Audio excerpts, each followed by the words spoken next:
All right. I think we're live. And we have 1 minute till the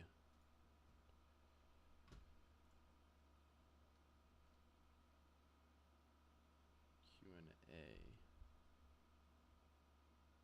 Do I need to check my Gmail?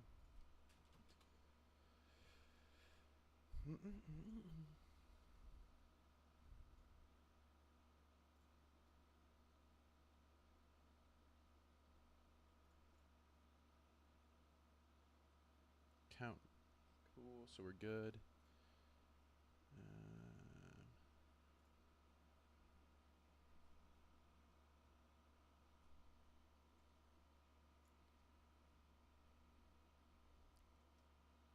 The direct should be live soon.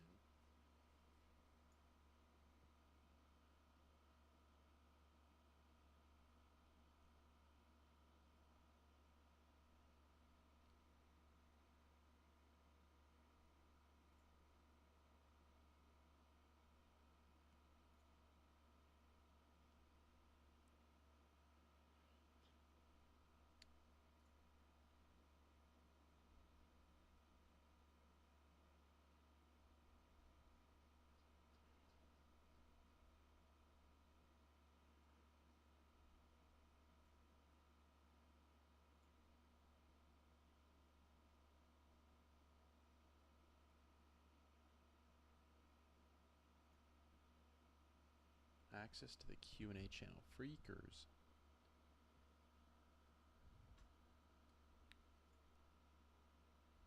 Let's check YouTube.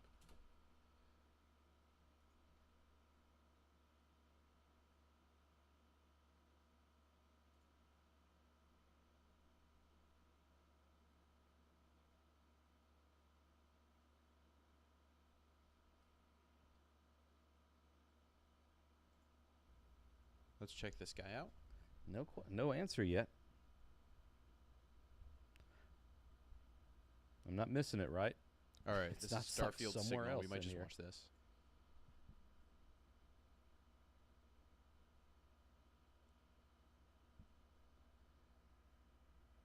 Let's see, while we wait on that, see, we had a super chat come through. Thank you for that.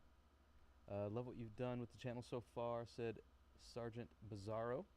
Looking forward to sharing the Starfield experience with you all. Absolutely, same here, Bizarro. I love the screen name, by the way. That's awesome. Wow, we have over 2,300 people on the stream with us. So great to see you all. I had no idea that so many people hated being on Discord. People are like, I don't want to go on Discord for a stupid Q&A. It's like, okay, I'll stream it, and it'll be fine. All right. I don't think there will be, somebody asked about spoilers. I don't think that there will be spoilers. Okay, I'm going to look in the chat for just a second. Am I missing anything in Discord? Like, I know we haven't moved on to question 2 yet. I see that, but have they put an answer somewhere that I'm just not seeing? Oh, here we go. Here we go. We found it. All right, later, Starfield signal. Frick. Where was it? Did I lose it? Yeah, here it is. Okay, so we have the dev chat right here.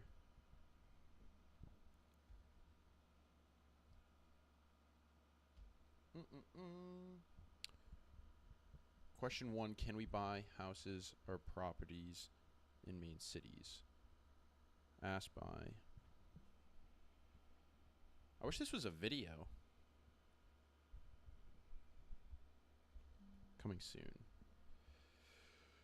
Okay, well, since it's not a video, music, I guess.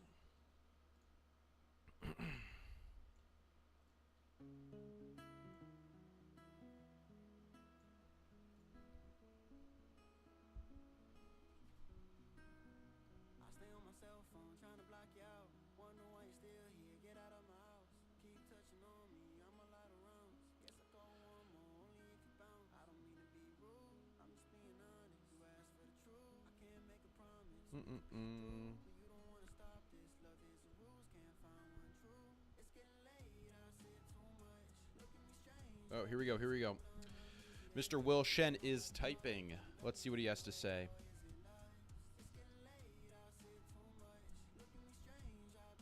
Yep, there's housing in different cities that the player can get. Some you have to purchase, and some are rewards for specific quests. Okay. Yeah, so I feel like it's just like Skyrim in that sense. Like you have, you know, your house in Whiterun and all in your cities. I feel like that's not. I feel like that's pretty expected.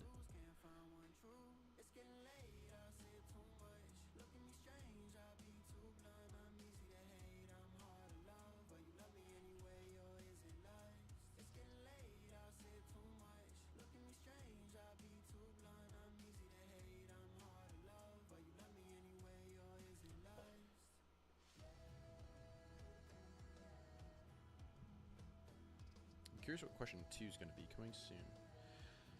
I don't really like the full. I was honestly expecting a video, but that's okay.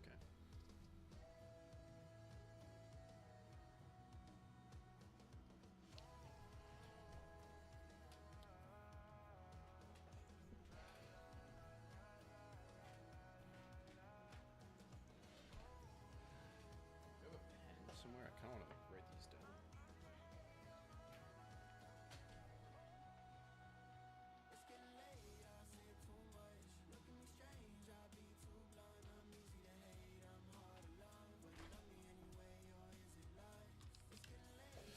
Yep.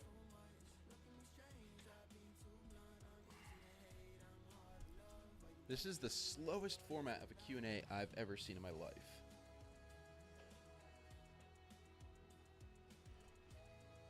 Yo, what's up, Timberwolf? Yeah, 100%. Dude, I had such a hard time trying to find it on Discord. I felt like an idiot.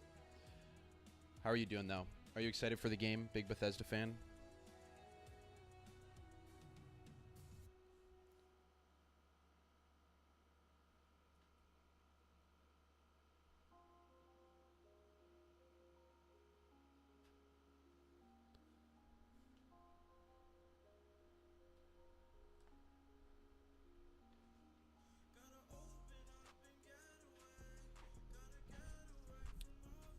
We're still waiting on the second question.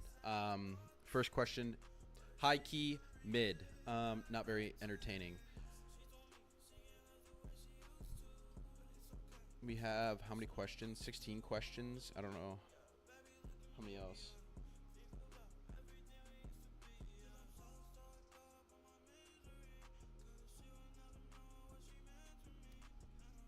Oh, all right, we have another person's response coming in. Sure can. You can purchase a dwelling in all major cities in the game, and there's at least one that you can get specifically for completing something. So, you know how, like, in Skyrim, you had each, like, you could become Jarl in each of the main cities? I feel like it's probably going to be something like that, and they gifted you became, like, not the Jarl, but you became the Jarl's, like, right-hand man. I feel like it's going to be something like that. Maybe you kill an enemy or whatever. I love how they're trying to make this sound better than it is. Like, you can purchase a dwelling in all major cities. So just call a spade a spade.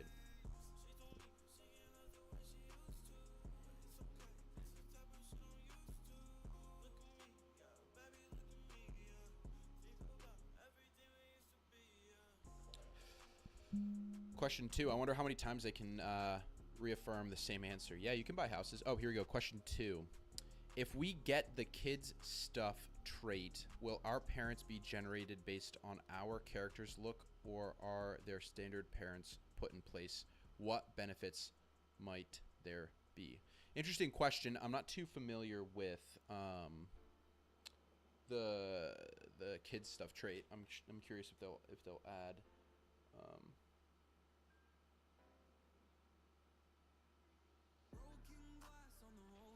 Our programmers on our... Oh, geez. Okay, so it's much quicker now. I like this. I like this. Let's go, guys.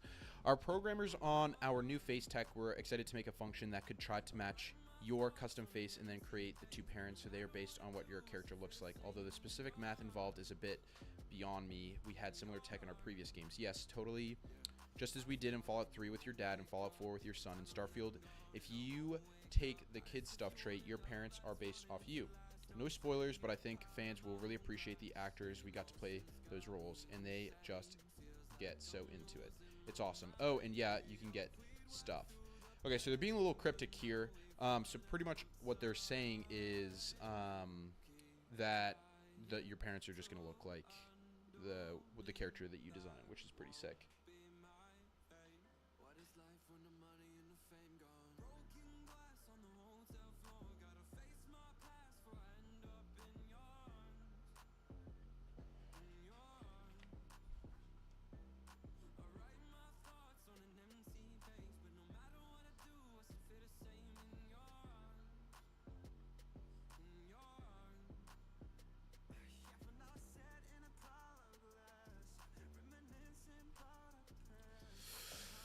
All right, we have question 3 as well. For those of us who have never played a BGS game, a Bethesda Game Studios game, and we'll be starting with Starfield, what information should we know that will make the experience more impactful right from the start? How deep should we get into creating our character's backstory before we start the game? I think that's a cool question. I feel like this is going to be a great entry point for a lot of new people playing a game. Well, I feel like they're going to share a similar sentiment.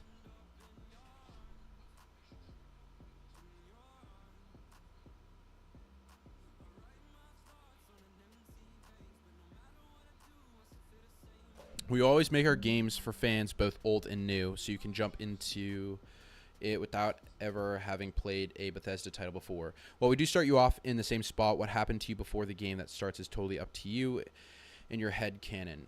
But we like to look at it less as playing a game and more about living in the universe we created. So settle in, go at your own pace, and pretty soon you'll learn all systems and be adventuring through the settled systems is what you choose. There is a trait and background system that will let you specify more about yourself, but you can also select an anonymous background and no traits if you want. Interesting. So I know Skyrim had the mod where they had, what was it called? Like the multiple different starting kind. Oh, here, wait.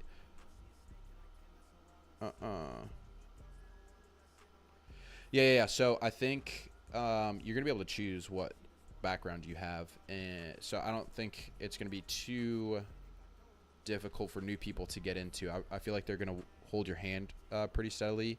But I kind of like how they have different kind of starts, like in that Skyrim mod. So.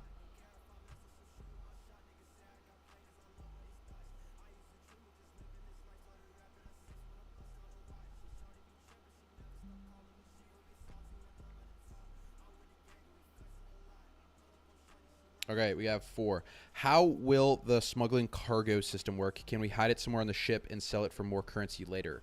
All right, interesting. Now we're getting into good questions, stuff that I'm really curious about. So I know that there's like a contraband system, you know, in Star Wars, like how you're smuggling spice in. I think there's a similar thing in Starfield. So I'm curious what they're going to have to say about this.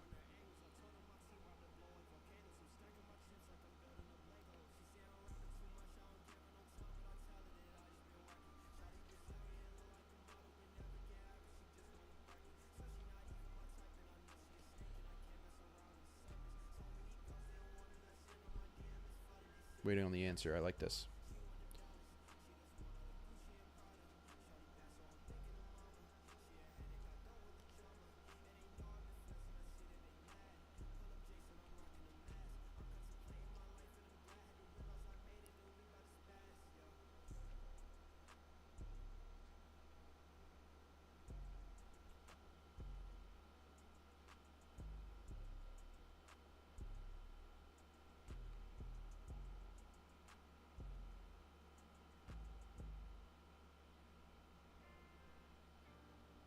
All right.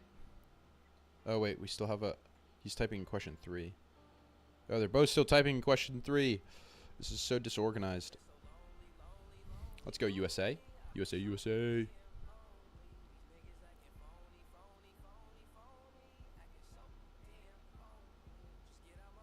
In terms of if you've never played a BGS game before, try anything. We're a simulation as well as a role-playing game.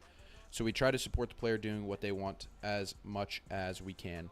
So I know in games that are pretty open-ended, I feel like that's going to be a little difficult for new players to get into. As for going into character's backstory, that's entirely up to you. I'm all about that headcanon. Okay. I'm not too concerned about that. It seems like they're trying simulation as well, on top of role-playing game.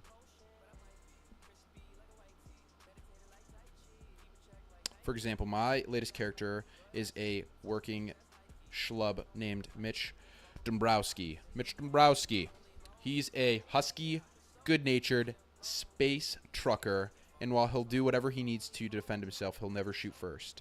He's like Han Solo, Sweeter's older brother. And yes, there are traits, backgrounds that support that kind of thing. Okay, interesting. So, I like the role-playing aspect of being able to kind of more tailor the backstory. But for people who don't want to do that, I know like in Skyrim, I wasn't too pressed on having a really specified character. Okay, we have our answers for the next question, again, about smuggling. Certain items are considered contraband, and you'll need to smuggle them past security ships that are in orbit of major settlements. That's going to be sick. I feel like there's going to be a lot of good action for like spaceship battles. There are specific items that are considered contraband, meaning they're pretty much illegal everywhere. So I'm curious as to what those are. Are they weapons? Are there drugs? Is there spice? And yes, you can hide them using special ship modules you can purchase so you don't get caught with those harvested organs. The economy is fixed, but prices of bought and sold goods can change based on skills you choose. Okay, that's huge. So we know that like supply and demand will not change throughout the game. So I feel like that's kind of a bummer. I think people were hoping for a little bit more of an entertaining economy, one that fluctuates based off of, every next. It's going to be a little stale, but I think that's what we were expecting from Starfield in the first place. They're doing so freaking much. How could they go super deep into all of the systems? But that's still pretty sweet, though. So I think the contraband system, again, is going to be able to is going to allow us to have some sick dogfights in space. I can just picture it. Like I watched what was the show, Andor, and I mean, just I feel like the sweat dripping down while you're going by the police is going to be super, super sick. Hope you guys are enjoying the Q&A. I know I am. They're taking oh wait, question 5 is already up. Frick, I'm behind it. Will there be a jail system if we committed crimes? Yes, you can elect to go to jail or pay a fine when you're arrested, or even resist arrest and try to escape. So it's literally the exact same thing as Skyrim. So I feel like they're going to come up to you and they're going to be like, hey, you're going to jail or pay this fine. And then if you like exit the conversation, then yeah, you're going to get freaking capped. I'm just curious how strong the police are going to be in this game, though. Yep, the settled system is more like Skyrim than Fallout 4's Commonwealth in that regard. You bunch of criminals. There's civilization, there's government, and there are laws. And in a couple cases, we actually explore the themes of crime and punishment in our futuristic universe. Interesting. So I'm curious if they add a little bit of depth into the system. I'm curious what jail's going to be like. Again, like I was talking about Andor in the freaking jail in Andor. I have a feeling that it's going to be pretty sick trying to escape. So maybe that will be a good game in and of itself. Will time pass when not in the game? For example, will my trade routes, outposts, and mining operations continue to produce, or does that only occur while actively playing? The sim only runs when you're actively playing, no sleeping on the job. Interesting. So unlike Minecraft, so when you're playing the game, I feel like they have to be a little bit more specific here. Are they saying, if you're not rendered into a particular location, are outposts and everything going to be mining while we're like on another planet, or is it simply when the game's active? I feel like that's a pretty big question.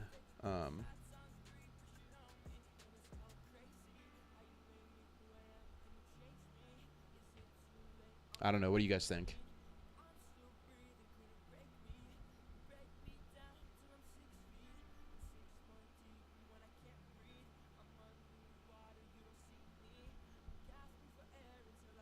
I wanted to go back to the jail system again. Oh, never mind. Question 7. Can you be a double agent in the game? For example, if you join the United Colonies, can you also join the Crimson Fleet and give the United Colonies information? And what factions have that feature if they do? All of the playable factions can be completed independently. That is exactly what you can do. Infiltrate the Crimson Fleet for UFCs. It's specific to that quest line. Interesting. Okay, so this person's asking if you can be like a double agent, but they're saying like in all of the other clans in Skyrim, like you could just complete Dawn Guard, you complete the Thieves Guild, and everything. But the Crimson Fleet storyline does feature you being an undercover agent inside the fleet on behalf of the U.S. A specific military branch of the United Colonies, but whether you betray the fleet or USC is a choice you will make. In the studio, I have been half-jokingly accused of referencing movies that some folks have never seen because I'm old. So with this particular plot line, the inspiration was very much the movie Donnie Brasco, which is a true story of an FBI agent who infiltrates the mafia. How far will you go? Interesting. So they already have it pre-set up, so it's not like you have freedom to choose. The storyline has been created already. So that's fascinating, though. I think it's going to be sweet. Question 8. Depending on traits selected during character creation, will it at all be possible to play through the game in a pacifist mode, i.e. without killing anyone or even potentially anything? I can't guarantee every mission can be completed in pacifist mode, but we do have a couple systems that will help. Okay. I don't think too much of there. I don't think playing in pacifist mode's too entertaining, but I guess to each their own. So we talked about this very early on during pre-production, whether or not we would fully support a non-lethal playthrough. We realized that for various reasons that totally wasn't feasible. Yeah, I honestly don't know how they'd be able to work that out. I feel like that'd be pretty difficult. One system in our speech challenge game where you can persuade someone to do something that now, that being said, there are some good non-lethal options, whether through dialogue or by using a non-lethal weapon. Those can be used in certain situations. Honestly, a lot of situations, though, I couldn't comfortably say you can complete the entire game without killing anyone whatsoever.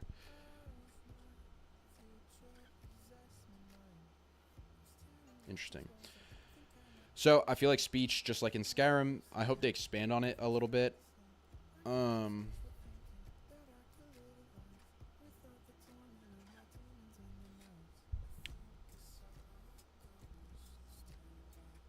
Okay. Yeah, it might be an interesting playthrough. I don't know, though. What's up, guys? How we doing? The settled systems is mostly civilized, but it can be a dangerous place.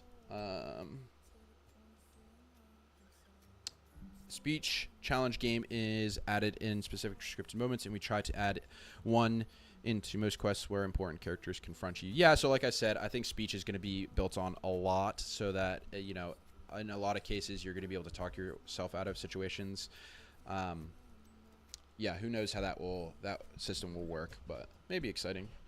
I'm still stuck on the jail system and if time passes when not in the game. But we'll jump back on that. I'll make a video specifically about those. What are the beliefs and basic history of the religions we can join? Okay. Okay, so this one. That's a good question.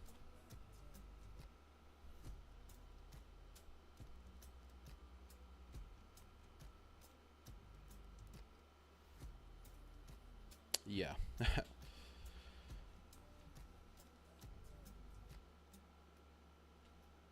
I wonder if certain systems or planets have like established religions. That would be pretty sick.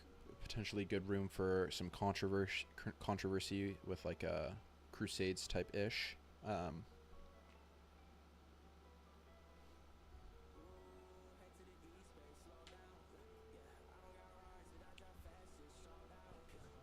What does everybody think?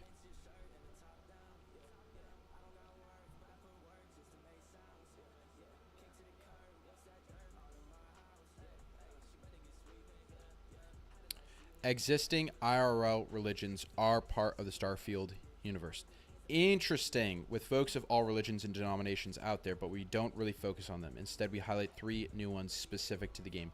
Okay, so I feel like there'll be Christians, there'll be Muslims, Hindus, Buddhists, everything LDS in the game. But they don't focus on it. The Sanctum Universum is only a couple decades old in our timeline, but has gained a lot of prominence. I'm really intrigued to see where they take this. I know in Skyrim they had a bunch of people on the streets, street preaching.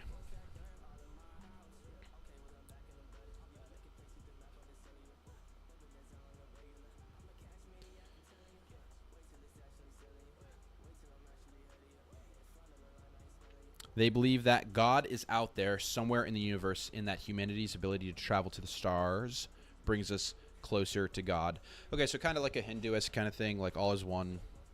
Sanctum Universum, the members called Universals, believe that God very much exists somewhere in the universe, that a higher power is guiding us all. Specifically, they believe that humanity's ability to travel the universe in grav jump is God's way of saying, I'm out here, come find me. Okay, interesting. So they think that he's just like sitting on a rock on a random planet, and they're trying to, we're just trying to find him. He's hiding under a rock. The Enlightened are an atheist group that focus on humanitarian and community work. Okay. They believe that life is something every person has to take responsibility for, so that if we want the world to be a better place, we have to do it. The Enlightened, these folks are essentially organized atheists. We already know that. They don't believe in any kind of higher power. Rather, they teach that human beings have to take care of each other, and they practice what they preach through various community outreach programs. Fascinating.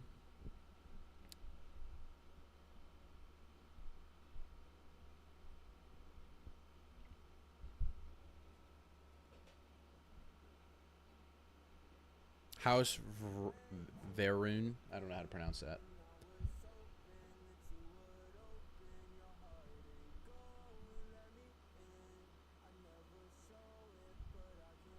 All right, here we go. Here we go. So in the game, you're not really sure what the complete truth is, but I kind of like what direction they're taking this. I'm curious how in-depth it's going to be, though. Yeah, guys, so if you just joined the stream, to catch you up to speed, they're talking about religions in the game and how, the IRL religions like Christianity, Islam, all this are in there, but not, highlighted on. Rather, they created new ones called Sanctum Universum, the Enlightened, and this new one. So...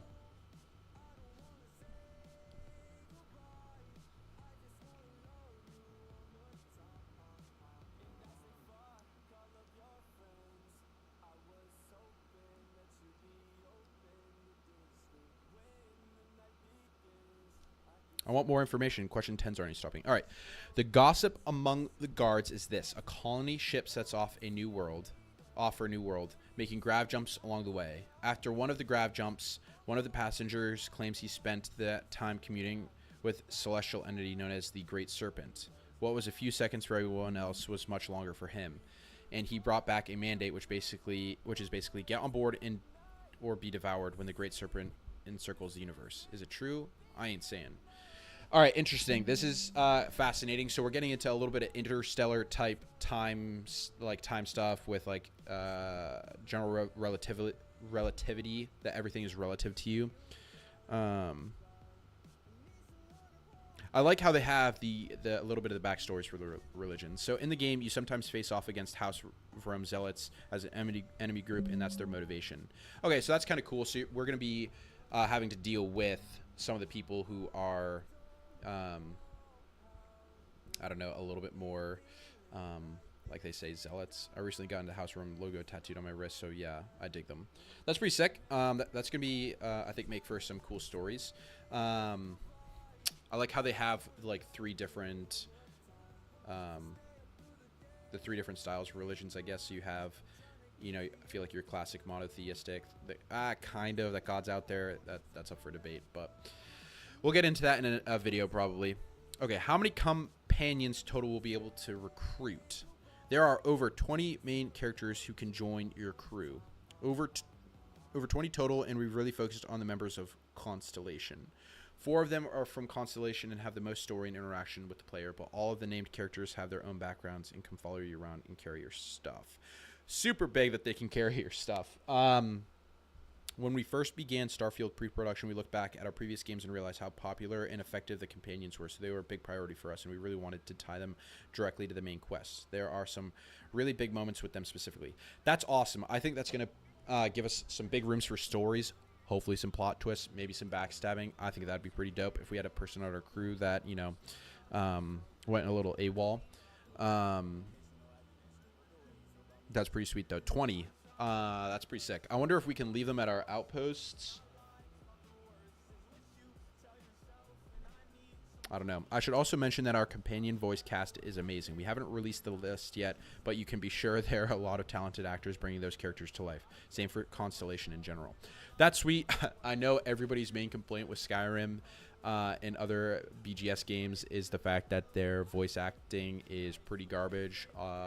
They chose different Jarls with like just 3 voices. Okay.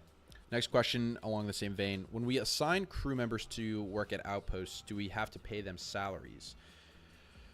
Okay, and their response is you just pay them once. We actually experimented with paying them regular salaries, but ultimately decided to just go with the cost up front. All right, so they went with a little lack of depth path here, but that's okay.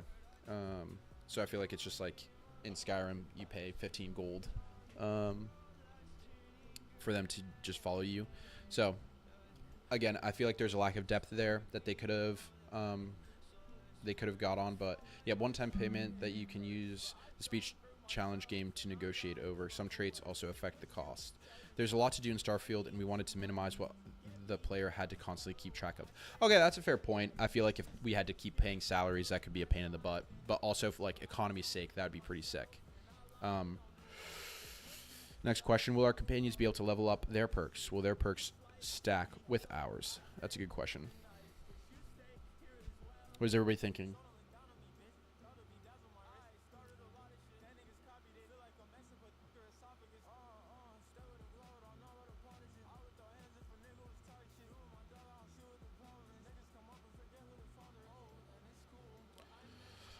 Okay. They're typing. They don't okay. All crews start with a set of perks at specific ranks. They don't level up, but they come at different ranks depending on the companion. So you might meet a character that's especially good at rifles, and you hire them to watch your back, or you might meet an... Okay. Again, I feel like that's pretty much like Skyrim. Like you had our mage boy in Riften. We had Lydia in Whiterun. Well, we call them skills in Starfield, and they do stack with yours when relevant. Okay. So pretty much you're going to run into characters who already have a pre-assigned, like, role. Like, whether they're a medic.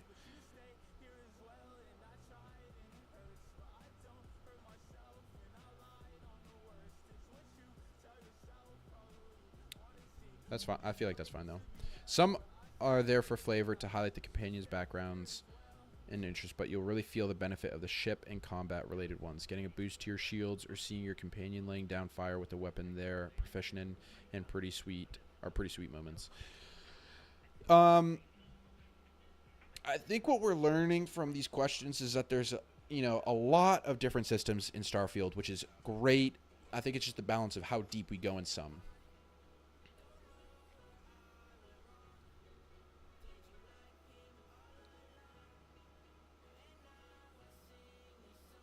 All right, Willie boy, what you got for us?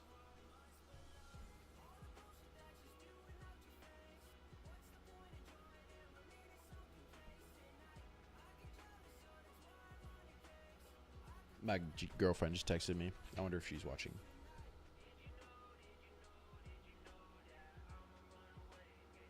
All right, here we go. What a banger of a question. What are your favorite parts of the game? Shipping it. That's awesome.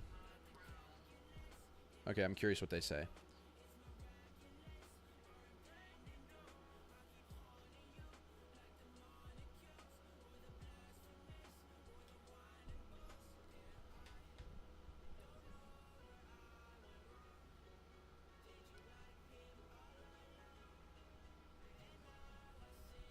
All right.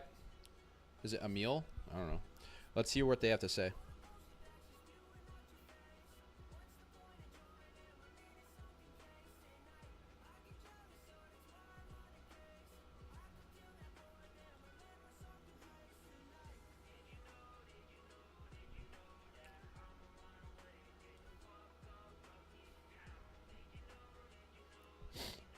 I love finding content that I haven't seen yet or forgot about. Our games are so big that no one person is likely to have seen it all, even after all our passes and levels of review. Because of my position, my experience is a little different than yours. I won't speak for Will, but personally, I've seen every quest line, every city, every major piece of content in the game at every stage of development, so my answer is colored by that. Okay. Yeah, I like how we're getting a little bit of we're gonna get different answers from the two of them because they've done different stuff on the game. That's sick. Especially for Will's answer about not two people not having the same story with Starfield with their procedural generation. I mean, that has to be true.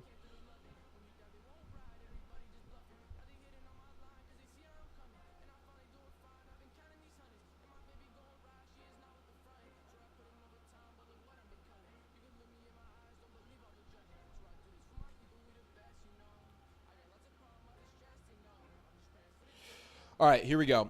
Let's hear it, Emil. For me, the real pleasure is seeing how they've all evolved into the versions they are today. The versions everyone here will play. I have a real soft spot for Neon. Getting the city nailed down took a lot of work by a lot of different people, and the results is really the cyberpunk settlement I always hoped for it would be. I also love the quest lines. I think they're the best we've ever done. The designers in this project totally killed it. Yeah, I'm really excited for the main story and the main quest. I have a feeling that it's going to be a banger. As for the cities, yeah, I'm totally down. I know New Atlantis is going to be probably dope. It's the biggest city that they've ever done. And yeah. All right, I'm curious what Will has to say, though.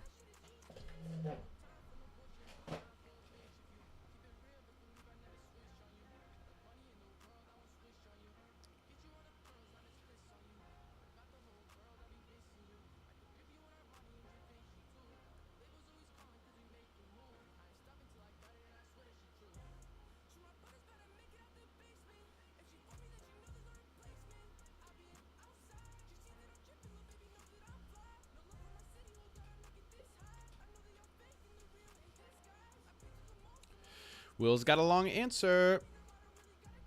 All right, our quests really evolve over development, and it's great to see how everyone adds to them. Designers, animators, voice actors. Yeah, they're talking about like their time in developing the game. I want to hear what they like about the game. Come on, Will.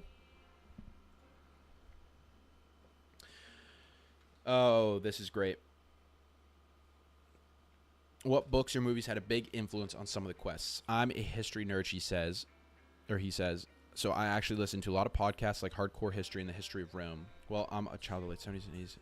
For all memories of sci-fi of that theme. Okay, so Dune, Star Wars.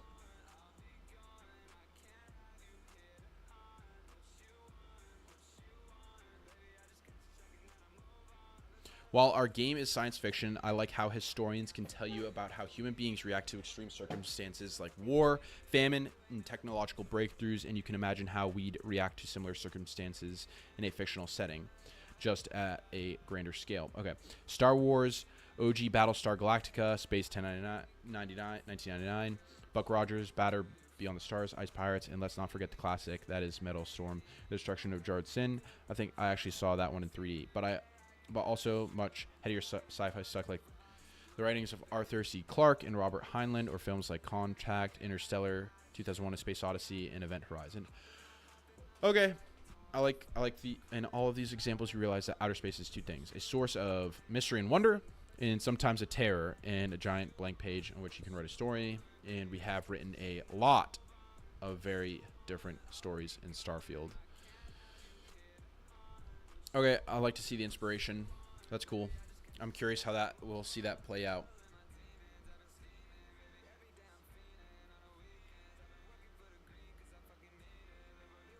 Okay, what are some of some favorite small details in Starfield to add to the immersion?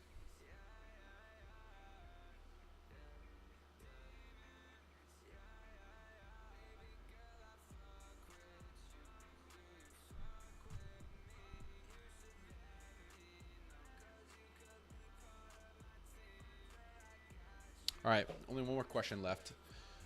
Lot to go over.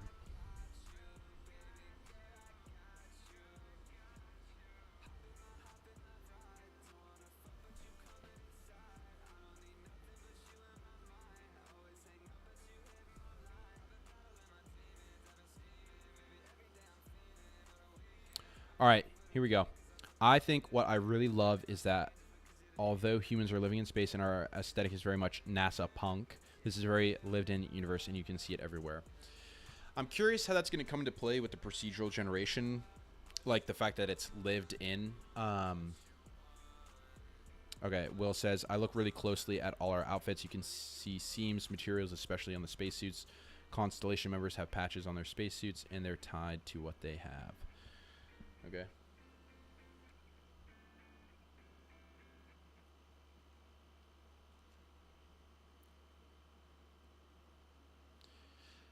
Yeah, it definitely has a NASA punk type vibe. I'm curious.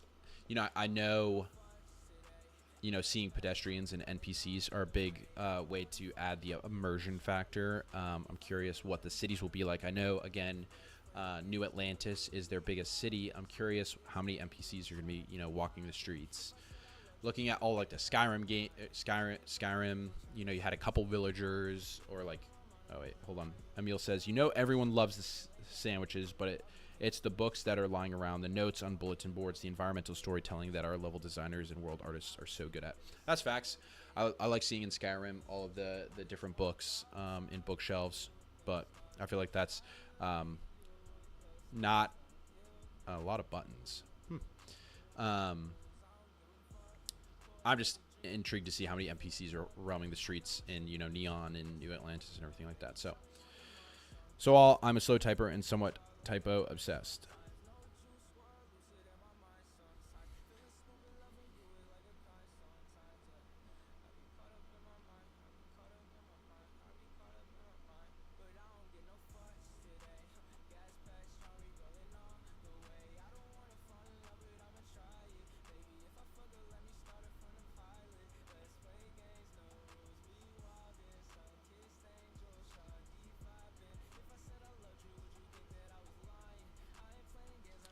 All right, Emil, what do you got?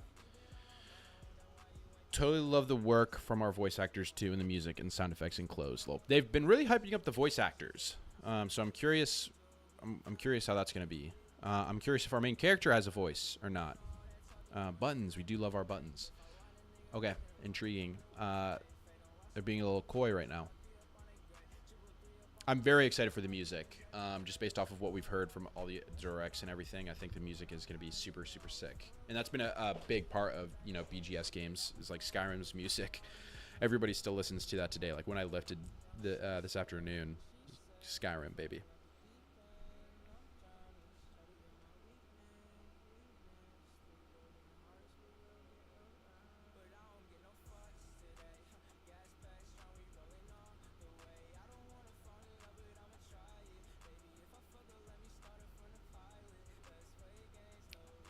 What else you got? Some of these were good questions. I hope the last one's good.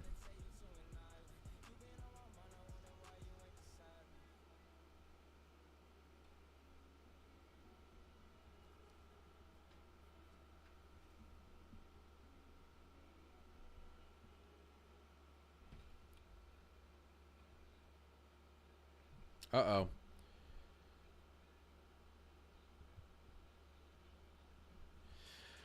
They just dropped an Adam Savage video from Mythbusters. I do want to mention this. If you haven't heard about it, Adam Savage and team are building building and filming a model of the Frontier. In that ship, man, all the ships, the level of detail is insane. Yeah, that's going to be probably the best part of Starfield, is the customization to the ships, especially with the fact that you have specific parts to hide contraband. I think the depth for the ships is going to be a sick spot.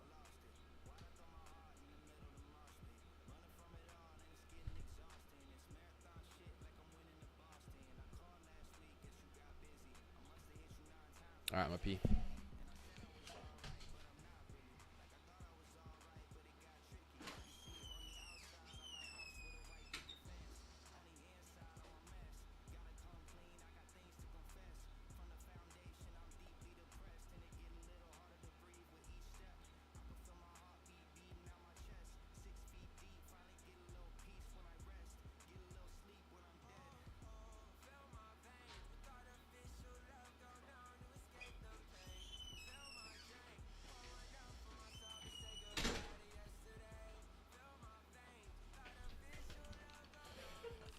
Might be. I just had to go to the bathroom.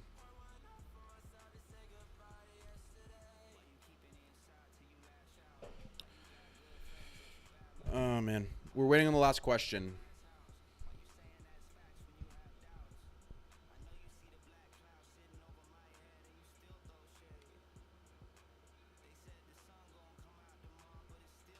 All right, here we go.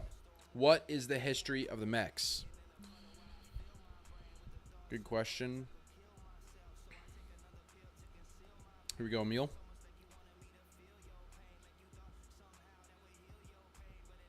I hope it's Emil. I don't know if it's Emily, and they just misspelled the name. Ooh, the mechs. Good one.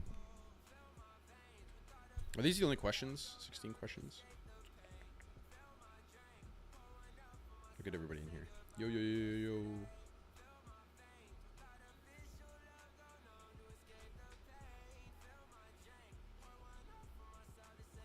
So we showed this bit in one of the animated shorts.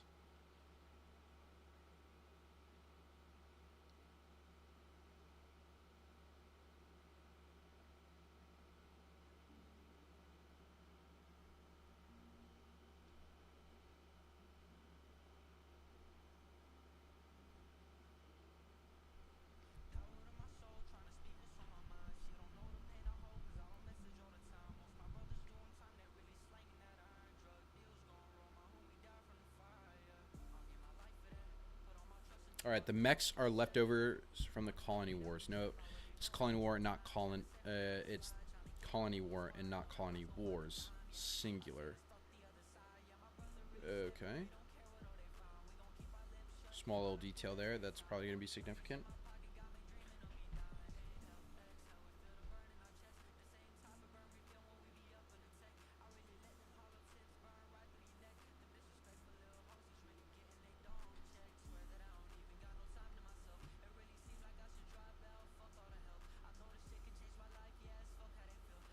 What else we got? What else we got?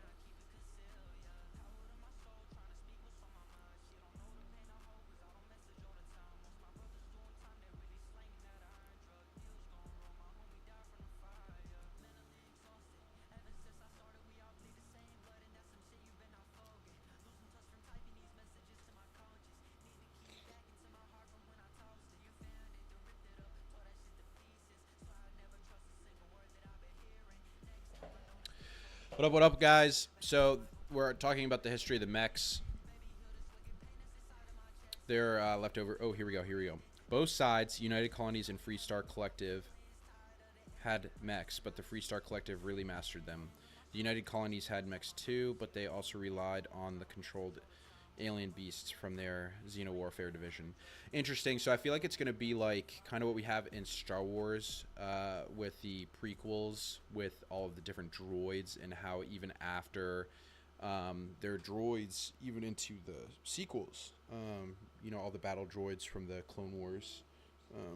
So I think it's going to be sick. So they're going to be definitely like, you know, different factions that have probably reprogrammed the mechs. So that's pretty sick. Both of those were outlawed with the armistice that ended the Colony War. Okay. Cool. Yeah, I'm getting mad Star Wars like Clone War type vibes.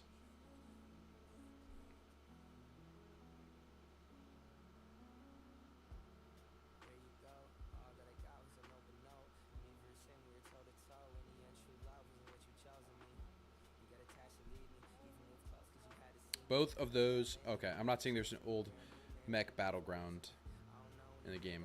I'm typing it.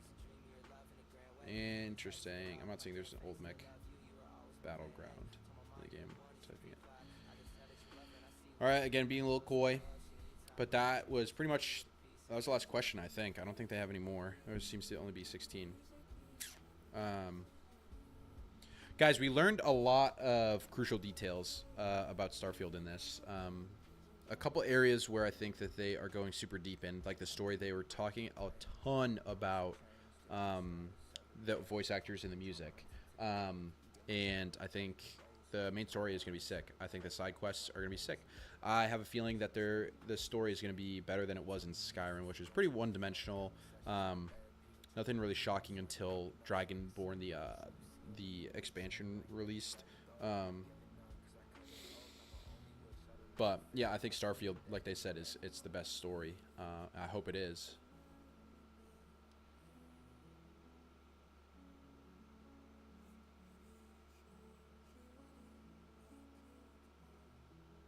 We got anything else? Is that it?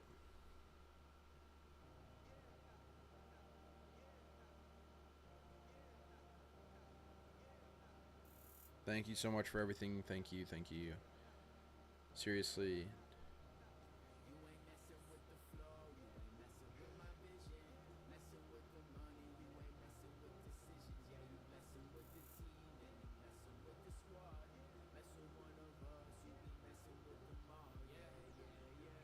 All right, guys. Well, listen, that wraps up the Starfield developer Q&A. Like I said, going through everything.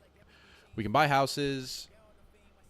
Oh, everything is freaking out of order. That stinks. The economy is fixed. We can smuggle stuff. We have up to 20 companions and crew members. Time passes only when you're in the game. Their inspiration comes from general sci-fi stuff. It's going to be nice for newcomers to BGS. Yeah, guys, I think it's going to be a good game. I'm super stoked for it. I hope you enjoyed, I don't know, just watching the Q&A. I'm going to be putting out some videos going more in depth about my thoughts into each of the questions. But yeah, as for that, guys,